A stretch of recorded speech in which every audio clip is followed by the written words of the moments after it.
Bonjour tout le monde, c'est le retour après les vacances et on va méditer aujourd'hui le texte de l'Évangile selon Saint Luc au chapitre 12, les versets 35 à 40. Luc 12, 35 à 40. On va se tenir prêt, c'est l'Évangile de ce dimanche qui vient. Je rappelle la démarche, on va commencer par s'intérioriser, essayer d'aller au niveau de notre cœur. Donc, peut-être lâcher les petites tensions qu'on a, essayer de respirer avec conscience, prendre conscience qu'on est vivant, qu'on respire, puis qu'on est béni, juste ça, c'est une bénédiction. Je vais ensuite proclamer le texte, je vais lire le texte, suite à quoi je vais vous faire une petite homélie, un petit commentaire de l'Évangile, et ensuite on va arrêter l'enregistrement pour avoir un temps d'échange. J'ai oublié de vous dire qu'après la lecture de l'Évangile, on va prendre quelques secondes de silence. N'ayons pas peur de ce silence qui est une bénédiction lui aussi. Au nom du Père, du Fils et du Saint-Esprit. Amen. Seigneur, envoie ton Esprit Saint. C'est l'amour. L'Esprit Saint, c'est l'amour qui circule entre le Père et le Fils. Cet amour, nous en avons besoin, cette sagesse, cette inspiration, cette lumière. Oui, nous avons besoin de toi, Esprit Saint, pour comprendre et accueillir l'Évangile, la bonne nouvelle que nous sommes aimés, que nous sommes dans la main de Dieu, lui qui est capable de tout. Aide-nous, Esprit Saint, à accueillir la bonne nouvelle pour pouvoir la mettre en pratique dans notre quotidien, qu'elle vienne teinter toute cette semaine.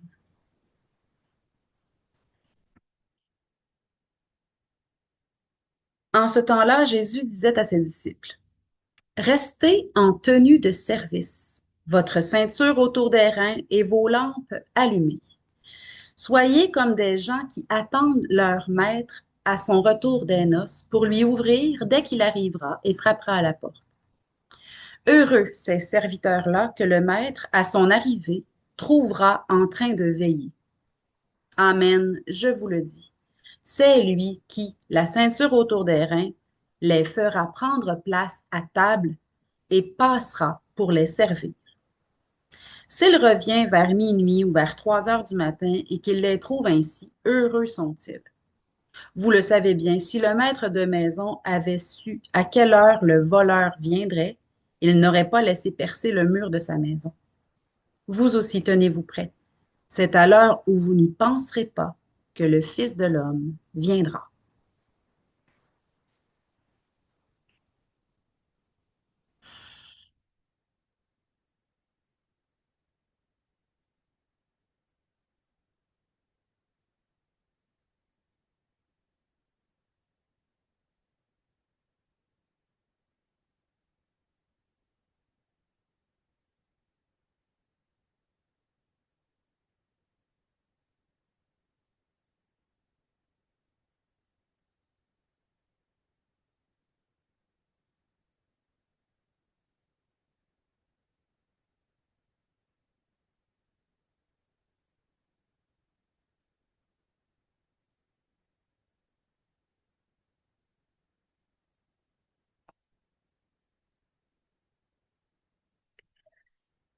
Comme d'habitude, j'aime bien commencer par une petite explication sur le contexte historique. Comment ça a été écrit, pourquoi ça a été écrit comme ça. Euh, et boy, on va remettre les lunettes. La petite fatigue des yeux. Euh, bon, à l'époque, euh, moindrement que tu étais bien né, tu avais des serviteurs. C'était comme ça, tout le monde, euh, c'est ça. Puis c'était souvent les gens bien nantis, bien nés, qui accueillaient une famille au complet.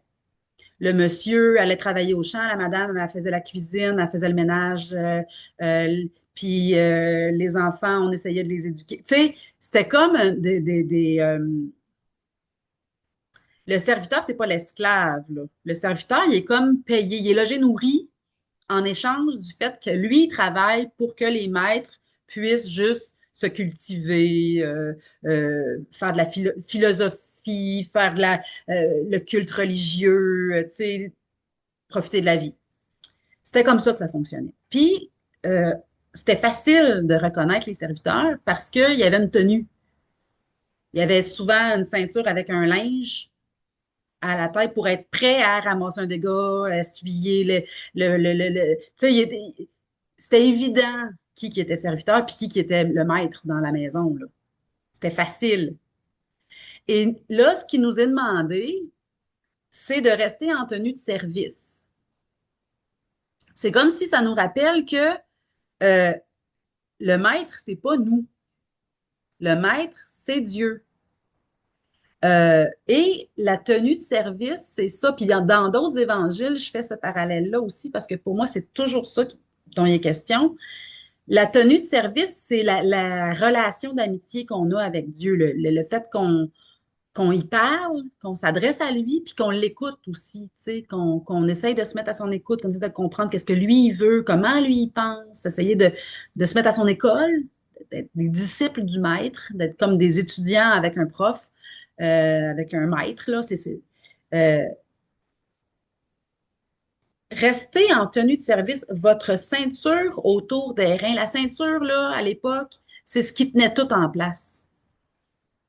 Sans ceinture, là, on perd le pantalon. C'était pas des pantalons sur mesure comme aujourd'hui, là. Tu sais, c'était une espèce de tunique. La ceinture, elle avait un rôle important. Elle tenait la bourse, elle tenait le linge, elle tenait le. Tu sais, elle faisait en sorte que ça tenait, là. Puis quand t'en avais une ceinture en cuir, là, t'étais béni, ton maître était riche, puis tu pouvais en avoir une, là. C'était précieux, là. C'était un élément central dans la tenue. Et ce qui fait tout tenir dans notre relation avec Dieu, c'est la parole. La parole qu'on lui adresse. Si je parle jamais avec Dieu, je donne jamais accès à ce que je vis, lui, il se tient à l'écart. Il attend. Il est pas fâché de ça non plus, hein. C'est nous les pires, là. Il y a pas. C'est la parole, le centre. Puis pour moi, de chaque jour un peu plus. Chaque jour un peu plus. La parole, m'adresser à Dieu dès que je me réveille. Et là là, que j'ai pratiqué ça longtemps. Je me suis fâchée après moi parce que j'y arrivais pas. Comment ça donc que je pense à toi? Il est rendu, ça fait 1 heure que je suis réveillée, là. Comment ça que je suis pas capable de penser à toi dès que je me réveille? Puis je m'étais mis à dire à Dieu en me couchant, là, je veux penser à toi dès que je me réveille. Puis un moment donné, ben, il y a eu l'engrenage, la guire, comment qu'on dit, l'engrenage, ça y est, là. Tu sais, j'ai pu enclencher la vitesse. J'ai pu y arriver grâce à Dieu. Et vos lampes allumées. Bon, la lampe, c'est l'esprit. C'est là qu'il y a de la lumière. C'est là qu'il y a de la, hein, que ça circule, là.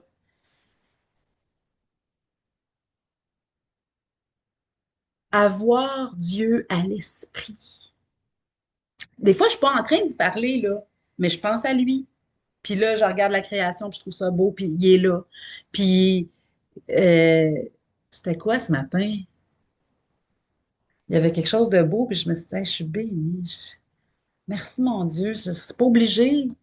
Ça ne serait pas obligé, tu sais. Mais c'est là.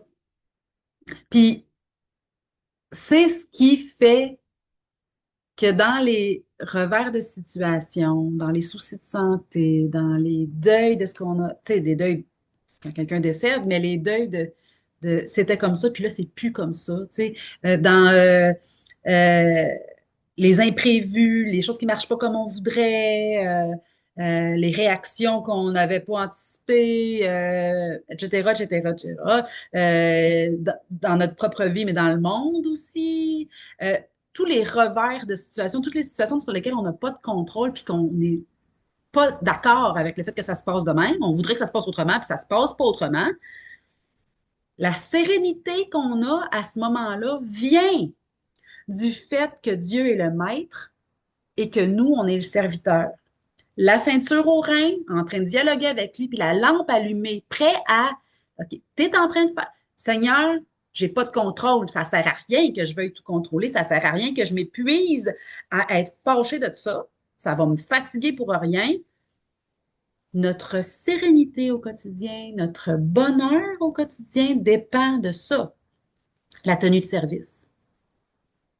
C'est l'humilité de dire je ne suis pas Dieu. Je suis maître de ma vie, là, mais je ne suis pas maître de la vie. Je suis maître de ma vie dans le sens que j'ai le choix. Je suis libre de décider. Je suis libre de mes. Je suis libre. Je suis maître chez moi. Mais Dieu est le maître de la vie et je suis libre d'être humble puis de dire hey Seigneur, regarde, je remets ça dans tes mains. Puis être incapable de mettre la tenue de service ou de la garder tout le temps ou de mettre la ceinture ou de garder notre lampe allumée, être incapable de ça, c'est naturel, c'est normal, on se tape pas sa tête. La culpabilité, c'est jamais bon. Quand on en prend conscience, on dit hey, Seigneur, j'aimerais se penser à toi plus souvent. Aide-moi. Envoie ton Esprit Saint pour m'éclairer dans mes pensées au cours de ma journée pour que je puisse penser que c'est l'amour qui est essentiel, que c'est c'est cette paix-là, cette sérénité-là qui est essentielle. Pour que quand il m'arrive de quoi, ben rapidement, je lâche prise. Rapidement, je fasse confiance. Rapidement, j'aille de l'avant. Que peu de choses, de moins de choses possibles me freinent, m'empêchent d'être heureuse. Bon, soyez comme des gens qui attendent leur maître à son retour des noces. Bon, les noces, je vous l'ai déjà dit là, quand il a été question des noces de Cana, je pense, ou dans d'autres textes, là, mais ça durait une semaine, minimum. Plus tu étais riche, plus tu pouvais recevoir beaucoup de monde, puis plus ça durait longtemps. C'est pour ça que ils ont manqué de vin aux noces de Cana, parce qu'il y avait des vins dans des genres, mais ils en ont manqué. Comment ça? Ben, parce qu'il y avait beaucoup de monde. Puis on boit pas juste le premier jour, on boit le deuxième jour, puis on boit le troisième jour. C'est une fête. On danse, on est content, la vie est belle, on célèbre l'amour, c'est une noce. Bon, fait, que le maître, il est allé aux noces. On ne sait pas combien de temps ça va durer la noce. On ne les connaît pas, les gens chez qui notre maître est parti. On ne sait pas quand est-ce qu'il va revenir. Ouvrir la porte quand il va revenir. Ah, il est chez eux. Pourquoi que j'aurais besoin d'ouvrir la porte? Ben, parce que notre maître, il est comme ça. Il est chez eux dans notre cœur. Il est chez eux dans notre vie. C'est lui qui nous a créés, qui nous a donné la vie. C'est lui qui permet qu'on soit là. Puis il frappe à la porte quand même. Quel amour, quelle tendresse, quelle délicatesse, quelle bienveillance, quelle bonté. Ça me dépasse complètement. Moïse, quand il a eu la vision, je pense que c'est au buisson ardent, Dieu, Moïse, là, c'est combien de milliers d'années avant Jésus-Christ, là? Mais il y a eu un buisson qui brûlait sans se consumer. Il brûlait, il y avait un feu dedans, mais il brûlait pas. Il se consumait pas. Ça restait en feu comme ça. Puis là, il circulait, puis voyons que c'est ça. Puis là, ça s'est mis à se passer. Je suis celui qui est. Je suis Dieu. Je suis celui qui de toute éternité existe. Je suis. Enlève tes sandales, car la terre que tu foules est sacrée. Enlève tes sandales. Et c'est ça que Dieu fait pour nous montrer l'exemple comment on doit enlever nos sandales. Pour nous-mêmes d'abord. On est le temple de Dieu. L'Esprit de Dieu habite en nous. Quelle merveille. Donc, enlevons nos sandales pour ça. Ce que vit l'autre aussi. Comment qu'on va vers l'autre aussi, avec délicatesse, avec tendresse. Heureux ce serviteur-là que le maître à son arrivée trouvera en train de veiller. Euh, Dernièrement, j'ai vécu quelque chose de fort. Mettez-moi ça dans la salle, là. Je Oups! te dis, c'était Oh incroyable. boy! C'était On va fermer ça. Ah, Marcel Deschamps, comment ça, c'est gentil. Je suis Moi, je désolée. suis pas ami avec. Ben moi, c'est parce que je me les ai envoyés Est-ce sur qu'on peut éteindre le micro de Brigitte, s'il vous Messenger. plaît? Ouais, c'est ça. Voyons. Euh, Ah, voilà. Merci. Oups!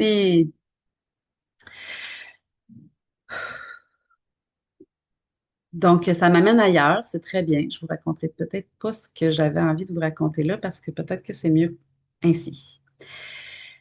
Amen, je vous le dis, c'est lui qui, la ceinture autour des reins, les fera prendre place à table et passera pour les servir. Quand je dis à Dieu, je mets mon bonheur à faire ta volonté, Seigneur. Je, je, je décide de te mettre à la première place dans ma vie. Je décide de te faire confiance. Je décide d'avoir la foi, puis que ma foi paraisse. Puis que je veux te mettre plus dans ma vie. Je veux que mon bonheur s'appuie sur toi. Ben, savez-vous qu'est-ce que Dieu y fait dans ce temps-là? Il dit, Geneviève, mon bonheur, c'est quand tu es heureuse. Et il se met au service de mon bonheur. Dernièrement, j'ai eu une réaction vraiment héroïque, malgré moi.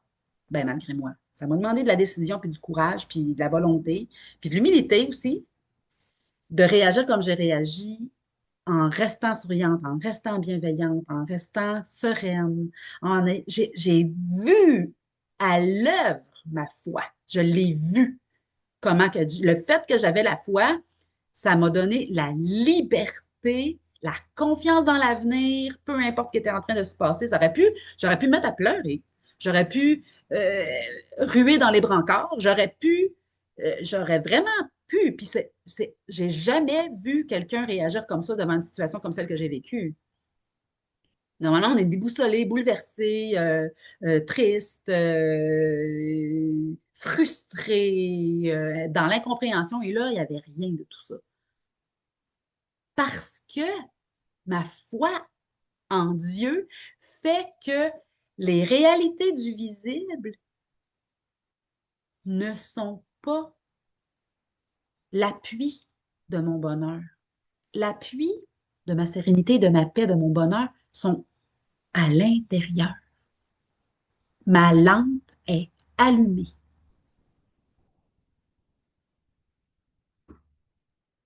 Et la personne qui a vu ma réaction, qui ne voulait pas que je réagisse mal, elle espérait cette réaction-là, a dit, j'en viens pas. C'est digne d'une femme de Dieu, ta réaction. Bravo, Geneviève, tu peux être fière de toi, franchement. Et j'ai fait, ben, gloire à Dieu. C'est lui. C'est lui qui m'a donné la grâce. C'est ça, je l'ai cultivé, je l'ai voulu, mais Dieu, quand on veut ça, il se met au service de ça. Je ne sais pas si vous comprenez ce que je veux dire. Je, J'ai choisi que je voulais être sainte, que je voulais être une personne que l'amour dans sa vie, ça paraît que c'est sa priorité. Ben, Dieu dit, ah ouais, va t'aider. Parce que moi aussi, c'est ma priorité. Fait qu'il s'est mis au service de ça dans ma vie pour que j'y arrive quand vient le temps de manifester ma foi, que ça paraisse que j'ai une espérance. On se comprend. S'il revient vers minuit ou vers 3 heures du matin, y a-t-il une heure où on dort plus que minuit puis 3 heures du matin? Non, c'est ces heures-là qu'on dort. Le plus. Dans la vie, normalement, là, en général, bon, on a des petites insomnies, tout le monde, j'imagine, là, mais en général, là, ce que le texte veut dire, c'est que même s'il revient là, au moment où tu ne l'as pas vu venir, là, le revers de situation, il arrive, là, puis tu n'avais pas vu ça venir, pas à tout. C'était pas dans tes plans de voir ça, de voir ça arriver, là. C'est contre ma volonté, là, que ça arrive de même, là. heureux sont-ils? C'est ça qui m'est arrivé. Il est arrivé ce revers de situation que je n'avais pas prévu et mon bonheur n'en est que plus grand grâce à Dieu. C'est débile, là, c'est fou, là, c'est complètement divin, céleste.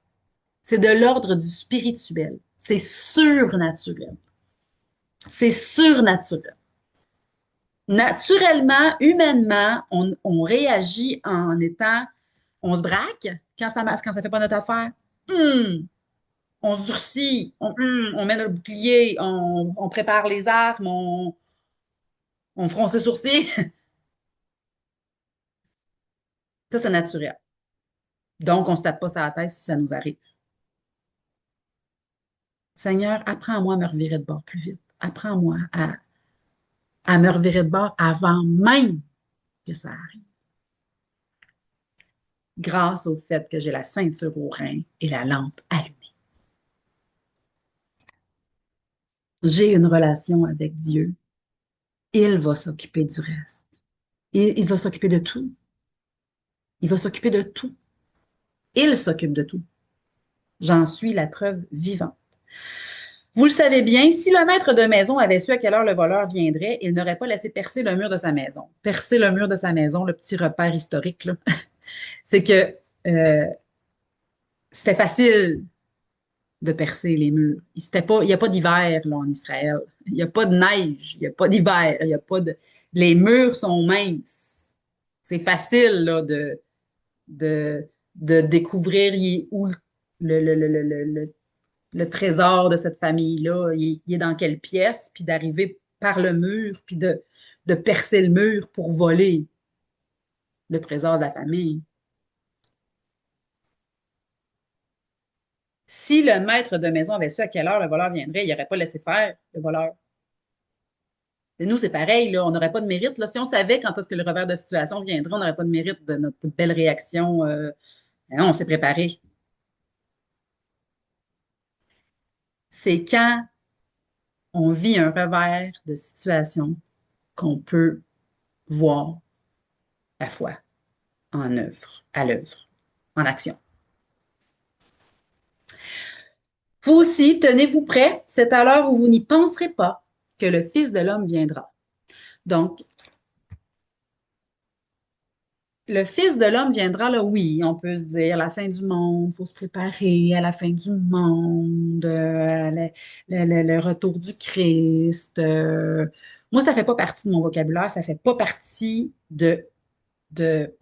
pourquoi? Parce que chaque jour, c'est le retour du Christ. Chaque jour, Dieu vient. Chaque jour, le Fils de l'homme viendra. Si je suis prête chaque jour, de quoi que j'ai qu'à stresser de la fin du monde? Pas de- Ah ouais, ça va, ben oui, il va peut-être. On le sait pas, là. Jésus, il dit, m'amener il dit quelque part, euh, nul ne connaît le moment, ni les anges, ni même le Fils. Seul le Père connaît le moment. Jésus, à cause de son humanité, il était pleinement Dieu, mais il était pleinement homme aussi. Il pouvait pas dire c'est le Père. Non, il est en pleine communion avec le Père, fait que aujourd'hui il le sait, là. Mais si même Jésus n'a pas pu dire, il a dit, même moi je ne le sais pas, imaginez comment que. Tenons-nous prêts chaque jour, puis l'affaire est ketchup. Ça va passer comme dans du beurre, comme pour tout le reste. Soyons prêts. Puis soyons prêts, non pas comme quelque chose de pour une finalité, là. Non, soyons heureux. C'est ça, là. Soyons heureux tout de suite. C'est pas une question d'exigence plate, la tenue de service. Non, non, non, non, non, non, non, non, non. Heureux êtes-vous. Le maître lui-même va prendre la tenue de service pour vous servir. allô, c'est pas. euh, Puis je me dis allô à moi-même, là, parce que moi, tu sais, des fois, oh, l'exigence non, tout, tout, tout, tout, tout, tout, tout, tout. J'ai un ami qui attend que j'y ouvre la porte pour venir me rendre heureuse, m'aider à être sereine dans l'épreuve, m'aider à être, à comprendre la grandeur de ce que je suis en train de vivre, la beauté, m'aider à déployer mes ailes, mes potentiels, mes charismes, m'aider à aider les autres, m'aider à être heureuse, à être pleinement qui je suis pour la gloire de Dieu et le salut des âmes de mes frères et sœurs et le bonheur des autres. Pour sa gloire, c'est un beau cercle vertueux. On décide de se mettre à l'écoute de Dieu, il se met à notre écoute. On décide de faire sa volonté, il fait la nôtre. Thérèse de Lisieux, je termine avec ça, disait quelque chose du genre, euh, c'est elle d'ailleurs qui m'avait fait prendre conscience de ça. Depuis que j'ai décidé, mon Dieu, de faire votre volonté, vous ne cessez de faire la mienne. Tu sais, c'est c'est ça. Quand on décide de vivre en fonction de l'amour, ben, ça porte des fruits, c'est sûr, puis c'est savoureux dans notre quotidien. Seigneur, je te demande de bénir notre tenue de service, quel que soit son état actuellement. Donne-nous-la la ceinture. Viens mettre de l'huile dans notre lampe à l'huile pour qu'on puisse la garder allumée. Aide-nous à penser à toi, Seigneur. Hors de toi, on ne peut rien faire. Sans toi, on est incapable. Mais grâce à toi, on peut développer cette amitié avec toi. Viens au secours de notre faiblesse, de notre humanité, de notre nature humaine. Toi de nature divine, unis-toi à nous, qu'on puisse penser comme toi.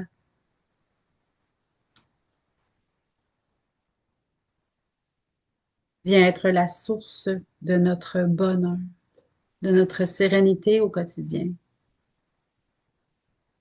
Et fais de nous des témoins qui ont une foi vivante, qui fait une différence.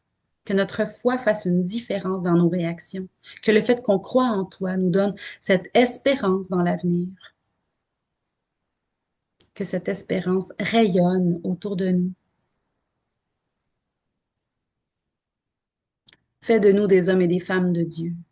Bénis-nous, bénis notre monde qui en a tant besoin. Au nom du Père, du Fils et du Saint-Esprit. Amen. Soyez bénis, mes amis. À bientôt.